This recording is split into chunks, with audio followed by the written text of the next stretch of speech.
Habang may mga taong kusang naglilinis ng ilog, may iba namang walang konsensyang dumadagdag sa problema. Isang plastic lang ang itatapon, isang bote lang, isang supot lang. Pero kapag milyon-milyong tao, ang ganoon ang iniisip, bundok na ng basura ang resulta.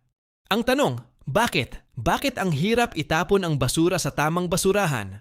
Bakit mas madali pang itapon ito sa ilog na parang hindi na ito babalik sa atin?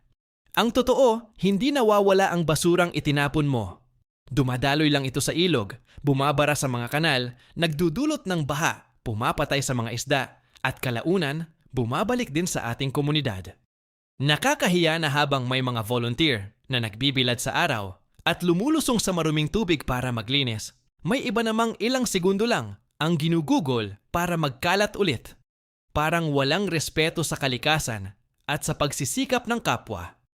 Kung isa ka sa mga nagtatapon ng basura kung saan-saan, isipin mo ito. Kung hindi mo kayang maglinis ng ilog, huwag ka nang dumagdag sa nagpaparumi nito.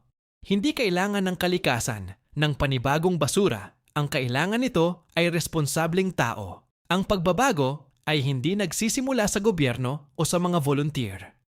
Nagsisimula ito sa simpleng desisyon ng bawat isa. Huwag magtapon ng basura sa maling lugar. Dahil ang malinis na kapaligiran ay responsibilidad nating lahat. Ikaw, may kakilala ka bang tao na hindi marunong magtapon ng basura niya sa tamang tapunan?